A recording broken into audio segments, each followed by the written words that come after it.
नमस्कार दोस्तों, आपका स्वागत है आपके अपने YouTube चैनल एजुकेशन सर्विस पर। आज हम लोग देखेंगे इंडियन पॉलिटी, जो कि बिहार पुलिस दरोगा जैसे अन्य प्रतियोगिता परीक्षाओं के लिए अत्यंत महत्वपूर्ण है।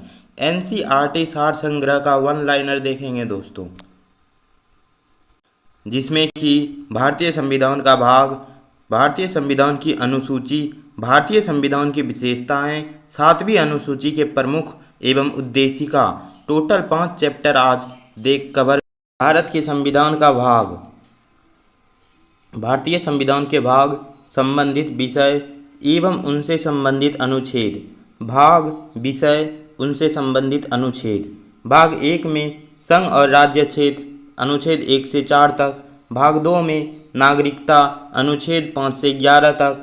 भाग 3 में मूल अधिकार, भाग 12 से अनुच्छेद 12 से 35 तक। भाग 4 में राज्य के नीति निर्देशक तत्व, अनुच्छेद 36 से 51 तक। भाग 4 के क में मूल कर्तव्य, अनुच्छेद 51 के क या 51 ए में, अनुच्छेद 51 के क या 51 के अ में।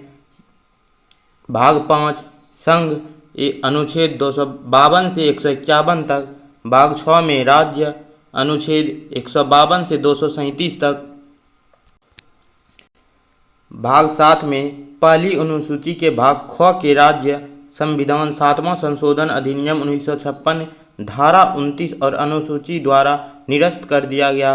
वर्तमान में भाग 7 रद्द है, जो कि दोस्तों अनुच्छेद 238 इसी के वजह से निरस्त हो गया है। भाग 8 में केंद्र शासित प्रदेश, अनुच्छेद 239 से 242 तक। भाग 9 में पंचायतें, अनुच्छेद 243 से 243(9) तक। भाग 9 के क में नगर पालिका, अनुच्छेद 243 के त से 243 के य 6 तक। भाग ख में सहकारिता समितियां, 243 के य ज से 243 के य 9 तक। भाग 10 में अनुसूचित और जनजातीय क्षेत्र, भाग 244 से 244 के क तक। भाग 11 में संघ और राज्य के संबंध, मध्य संबंध, अनुच्छेद 245 से 263 तक, अनुच्छेद 245 से 263 तक। भाग 12 में वित्त संपत्ति, संविदाएं और बाद, अनुच्छेद 264 से 300 तक। भाग 13 में भारत के राज्य क्षेत्र के भीतर व्यापार, वाणिज्य एवं समागम, अनुच्छेद 301 से 307 तक। भाग 14 में संघ और राज्य के अधीन सेवाएं, अनुच्छेद 308 से 323 तक। भाग 14 के क में अधिकरण, अनुच्छेद 323 क के 323 ख तक। भाग 15 में निर्वाचन, इलेक्शन, जो कि अनुच्छेद 324 से 329 क तक तथा भाग 16 में कुछ वर्ग के संबंध में विशेष उपबंध, अनुसूचित जातियां, अनुसूचित जनजातियां, पिछड़े वर्ग एवं आंग्ल भारतीयों के संबंध में विशेष उपबंध, अनुच्छेद 330 से 342 तक। भाग 17 में राजभाषा, ऑफिशियल लैंग्वेज, जो कि अनुच्छेद 343 से 351 तक तथा भाग 18 में आपात उपबंध, जो कि अनुच्छेद 352 से 360 तक। भाग 19 में परिकर्णन मिसलेशियन, जो कि अनुच्छेद 361 से 367 तक। भाग 20 में संविधान संशोधन, जो कि अनुच्छेद 368 से संबंधित है। भाग 21 में अस्थायी, संक्रमणकालीन और विशेष उपबंध, जो कि अनुच्छेद 369 से 392 तक है। तथा लास्ट भाग दोस्तों 22 संक्षेपित नाम, प्रारंभ, हिंदी में प्राधिकृत, पाठ और निरसन, जो कि अनुच्छेद 393 से 395 तक।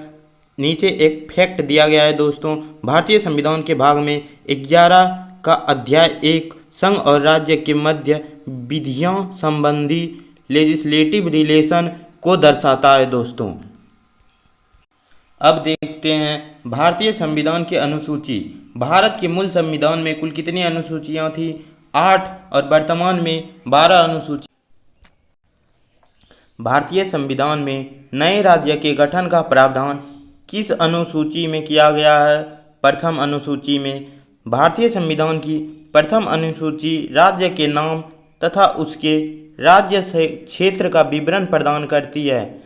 भारतीय संविधान में 9वीं अनुसूची को किस संविधान संशोधन के माध्यम से जोड़ा गया? प्रथम संविधान संशोधन वर्ष 1951 में। भारत के संविधान में किस अनुसूची में विभिन्न राज्यों में अनुसूचित क्षेत्र के प्रशासन और नियंत्रण के लिए विशेष उपबंध है? 5वीं अनुसूची में।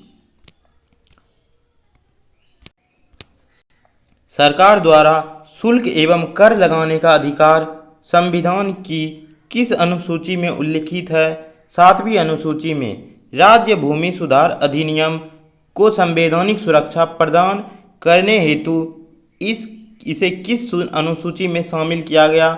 9वीं अनुसूची में। 10वीं अनुसूची को 52वें संविधान संशोधन अधिनियम 1985 द्वारा संविधान में जोड़ा गया था तथा 91वें संविधान संशोधन अधिनियम 2003 द्वारा इसमें संशोधन किया गया। इसे दल बदल विरोधी कानून एंटी डिफेक्शन लॉ भी कहा जाता है। अंग्रेजी भारत में बोली जाने वाली एक प्रमुख भाषा है, परंतु इसे संविधान की 8वीं अनुसूची में शामिल नहीं किया गया है। अनुसूचियों का संक्षेपित विवरण। अनुसूची, संबंधित विषय, संबंधित अनुच्छेद। पहली अनुसूची राज्यों, संघ राज्य क्षेत्र, यूनियन टेरिटरीज के नाम एवं उनकी सीमाएं से संबंधित है। अनुच्छेद 1 से तथा 4।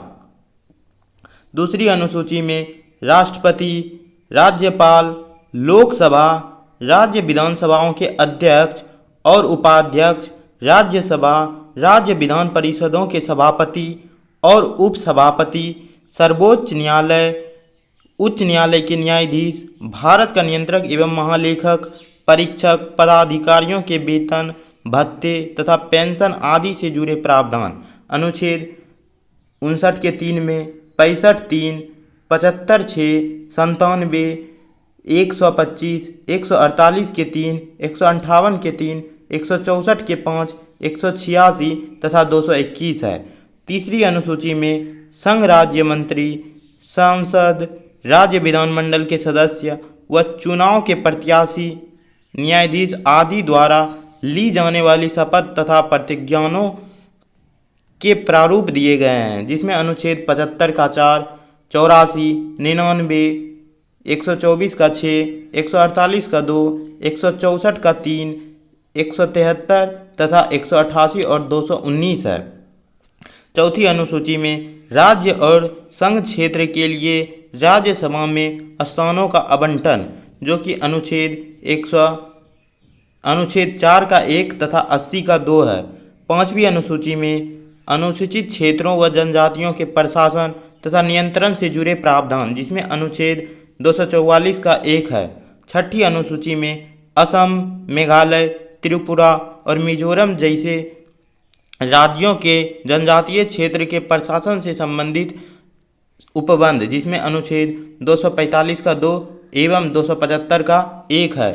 आप इसको दोस्तों ATM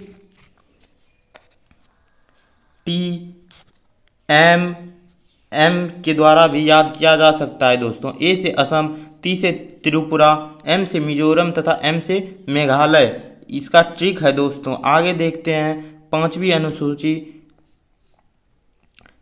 अनुसूचित क्षेत्रों। पांचवी अनुसूची हो गया है दोस्तों। देखते हैं सातवीं अनुसूची, संघ सूची, राज्य सूची एवं समवर्ती सूची में शामिल विषय, जिसमें कि अनुच्छेद 246 है। आठवीं अनुसूची, संविधान द्वारा मान्यता प्राप्त भाषाएं, 22 भाषाओं की सूची, अनुच्छेद 344 का 1 तथा 351 है।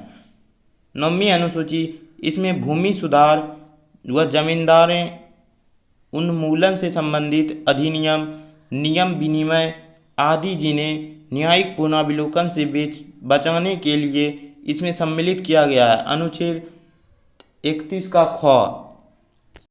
10वीं अनुसूची, दल बदल डिफेशन के आधार पर सांसद और विधानसभाओं के सदस्य की निर्हारता से संबंधित उपबंध, जो कि अनुच्छेद 102 के 2 तथा 191 के 2 में संबंधित है। 11वीं अनुसूची पंचायत की शक्तियां व उत्तरदायी निर्धारित किया गया है, जो कि अनुच्छेद 243 के 6 में है। अंतिम अनुसूची 12वीं अनुसूची नगर पालिकाओं की शक्तियां व उत्तरदायित्व निर्धारित किए गए हैं, जो कि अनुच्छेद 243 के ब से संबंधित है। नीचे एक फैक्ट दिया गया है दोस्तों, 8वीं अनुसूची में सिंधी भाषा 21वें संविधान संशोधन अधिनियम 1967 द्वारा जोड़ी गई है। आगे देखते हैं 7वीं अनुसूची के प्रमुख विषय। भारतीय संविधान के अंतर्गत सिविल प्रक्रिया संहिता किस अनुसूची के विषय हैं? समवर्ती अनुसूची के। जनसंख्या नियंत्रण और परिवार नियोजन तथा आपराधिक मामले भारतीय संविधान की समवर्ती सूची में सम्मिलित है। शिक्षा किस सूची का विषय है? समवर्ती सूची का। शिक्षा प्रारंभ में राज्य सूची का विषय था, इसे 42वां संशोधन द्वारा 1976 के द्वारा समवर्ती सूची में स्थानांतरित किया गया था। भूमि सुधार किस सूची के अंतर्गत शामिल है? राज्य सूची के। रेलवे पुलिस किस सूची का विषय है? राज्य सूची का। आर्थिक नियोजन इकोनॉमिक प्लानिंग किस सूची का विषय है? समवर्ती सूची का। कृषि भारतीय संविधान की किस सूची से संबंधित है? राज्य सूची से। पंचायती राज किस सूची से सम्मिलित है? राज्य सूची से।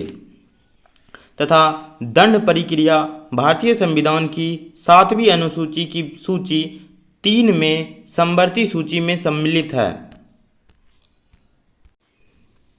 विवाह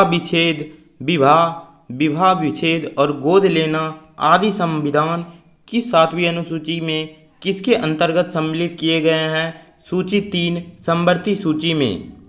देखते हैं तीनों सूचियों से संबंधित प्रमुख विषय।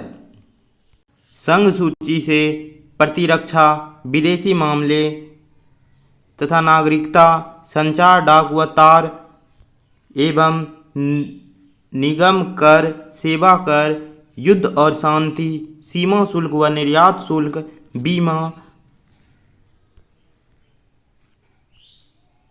प्रत्यर्पण, शेयर बाजार, अंतर्राष्ट्रीय संधि और कराकर, रेलवे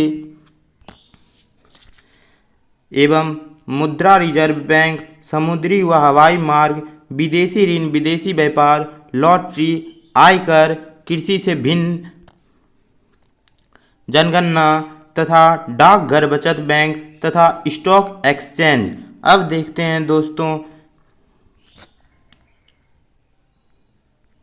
राज्य सूची से संबंधित। लोक व्यवस्था, पुलिस, रेलवे व ग्रामीण पुलिस सहायता, कारागार, भूमि, स्थानीय शासन, प्रादेशिक लोक सेवा, लोक स्वास्थ्य, बाजार व मेले, सट्टा व जुआ, कृषि भूमि पर संपादक शुल्क, पशुपालन, सिंचाई, कृषि आय पर कर, गैस, शराब, मनोरंजन, भू राजस्व या लगान, विद्युत पर कर, पथ कर, प्रति व्यक्ति कर, विलासित की वस्तुओं पर आदि कर। एवं देखते हैं समवर्ती सूची से संबंधित विषय। दंड विधि, प्रक्रिया विधि, आर्थिक व सामाजिक योजनाएं, शिक्षा, वन, विवाह व विवाह विच्छेद, कारखाने, मजदूर संघ, खाद्य पदार्थ और अन्य पदार्थ का अपमिश्रण, जनसंख्या नियंत्रण व परिवार नियोजन, न्याय प्रशासन,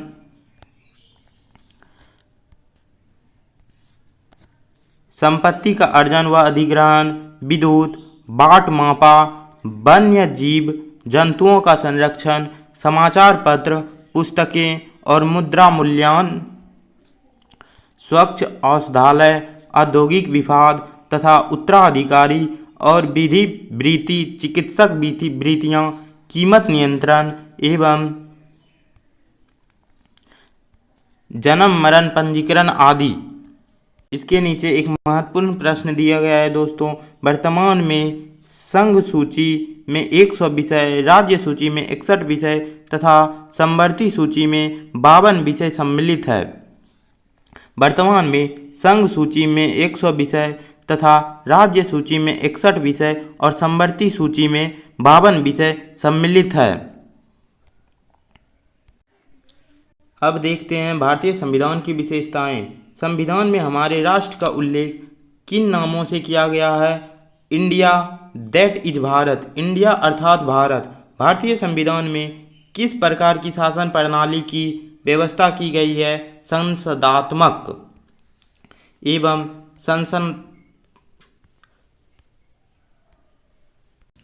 संसदात्मक शासन व्यवस्था में विधायिका का कार्यपालिका पर नियंत्रण होता है। अध्यादेशात्मक शासन प्रणाली का आधारभूत तत्व क्या है? एकल कार्यपालिका। संसद की संसदीय शासन प्रणाली एवं ब्रिटेन की संसदीय शासन प्रणाली के मध्य अंतर का मुख्य बिंदु कौन सा है? न्यायिक समीक्षा। भारतीय संविधान परिसंघीय है, यह किससे निर्धारित होता है? केंद्र और राज्य के मध्य शक्तियों के वितरण से। एवं स्वतंत्रता। भारतीय संविधान में 5 प्रकार की स्वतंत्रता का उल्लेख किया गया है। लोकतांत्रिक स्वतंत्रता, समानता की स्वतंत्रता, वृत्तित्व की स्वतंत्रता, संप्रभुत्व की स्वतंत्रता, पंथनिरपेक्ष की स्वतंत्रता, समाजवादी की स्वतंत्रता। भारतीय संविधान के मूल्य। नीति निदेशक तत्व तथा मूल्य अधिकारों को संविधान की आत्मा किसने कहा था? ग्रेनविल ऑस्टिन ने। महत्वपूर्ण प्रश्न है दोस्तों। नीति निदेशक तत्व तथा मूल अधिकारों को संविधान की आत्मा, कॉन्स्टिट्यूशन ऑफ द कॉन्स्टिट्यूशन किसने कहा था? ग्रेनविल ऑस्टिन ने। मूल संविधान में कुल कितने अनुच्छेद और कितनी अनुसूचियां थी? 395 अनुच्छेद और 8 अनुसूचियां थी। सर्वप्रथम कांग्रेस के किस अधिवेशन में जन गण मन गाया गया था? कलकत्ता अधिवेशन वर्ष 1911 में। राष्ट्रगान नेशनल एंथम के गायन का मानक समय कितना है? 52 सेकेंड। भारतीय संविधान की जटिलता के कारण इसे वकीलों का स्वर्ग कहा जाता है। भारतीय संविधान की जटिलता के कारण इसे वकीलों का स्वर्ग कहा जाता है।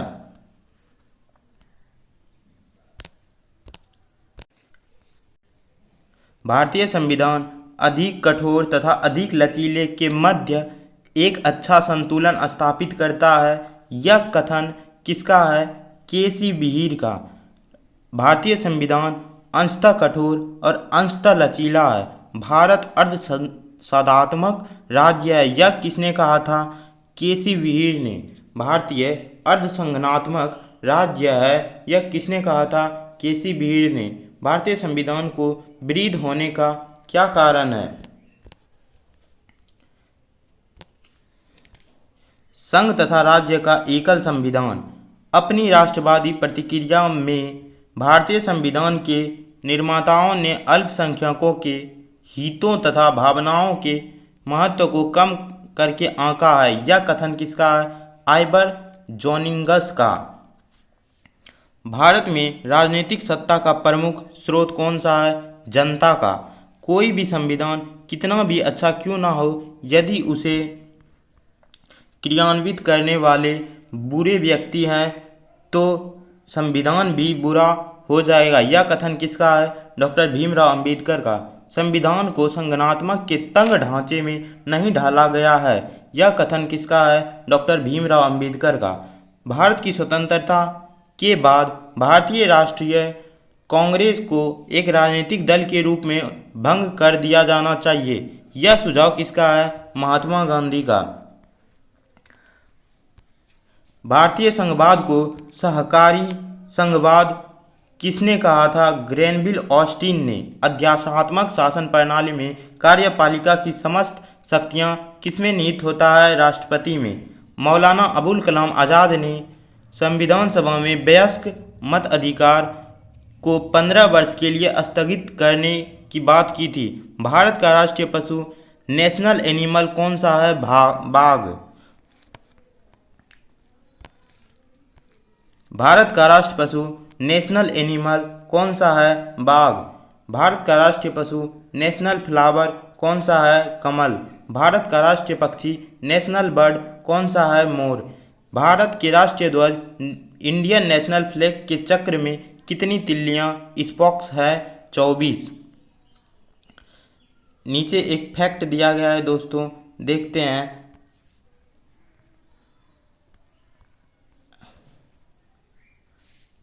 SR बम्बई बनाम भारत संघवाद 1994 में उच्चतम न्यायालय ने कहा भारतीय संविधान परिसंघनात्मक संविधान है।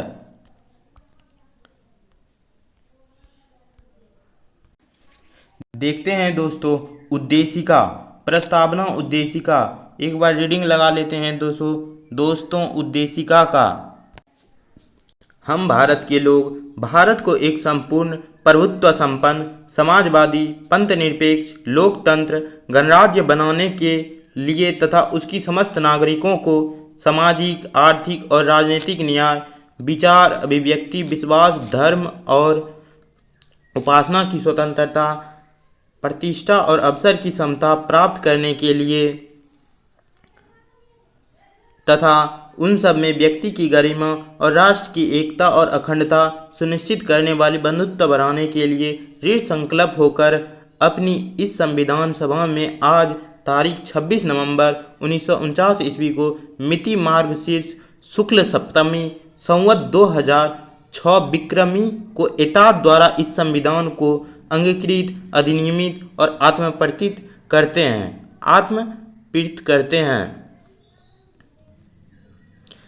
इसमें 2-3 बातों का खास करके ध्यान रखना है। पहला, इसमें सामाजिक आर्थिक और राजनीतिक 3 प्रकार के न्याय का वर्णन किया गया है, जबकि विचार अभिव्यक्ति विश्वास धर्म और उपासना की स्वतंत्रता 5 प्रकार की स्वतंत्रता का वर्णन किया गया है।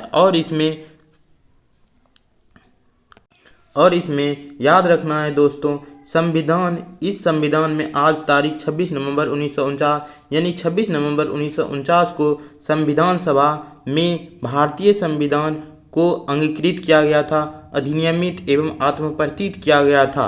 आगे देखते हैं दोस्तों, भारतीय संविधान में उद्देश्य प्रस्ताव कब प्रस्तुत किया गया? 13 दिसंबर 1946 को।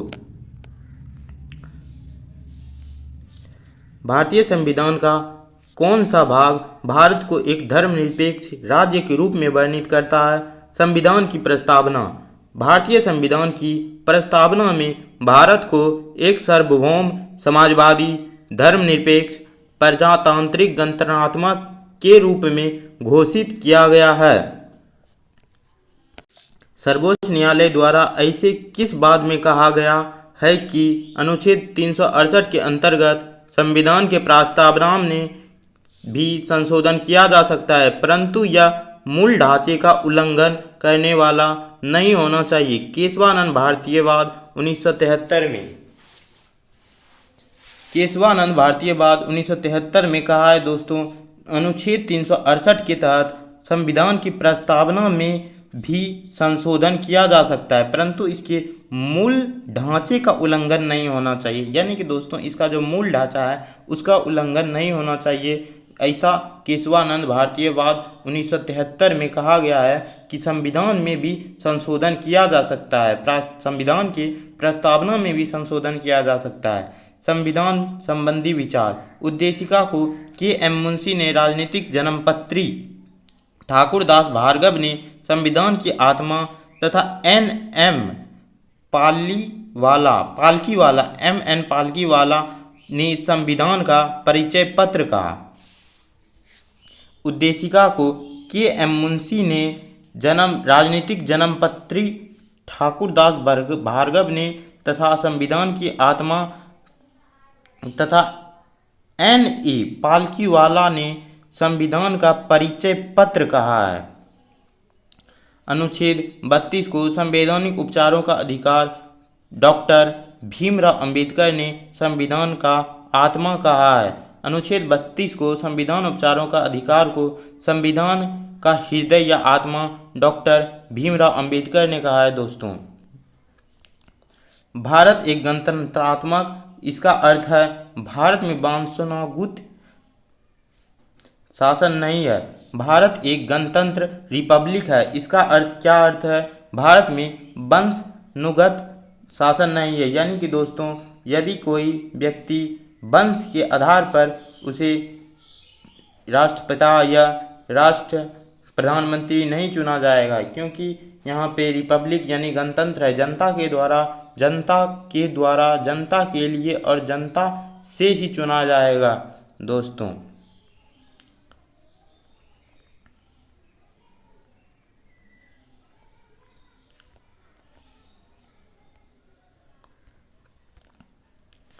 भारत के संदर्भ में धर्मनिरपेक्ष शब्द का सही भाव क्या है? भारत में राज्य का कोई धर्म नहीं है। उद्देशिका में सम्मिलित सामाजिक, आर्थिक व राजनीतिक न्याय के तत्व किससे संबंधित है? 1917 की रूसी क्रांति से। उच्चतम न्यायालय के किस बाद में यह धारणा प्रस्तुत की? उद्देशिका संविधान का अभिन्न अंग है। SR बॉम्बे बनाम यूनियन ऑफ इंडिया। भारतीय व्यक्ति पूर्णता और समान रूप से मानव है, यह सिद्धांत जाना जाता है सार्वभौमिकता का सिद्धांत। भारत में लौकिक सार्वभौमिकता है, क्योंकि संविधान की प्रस्तावना आरंभ होती है हम भारत के लोग, we the people of India शब्दों से। लोक कल्याण शब्द भारत के संविधान की उद्देशिका में नहीं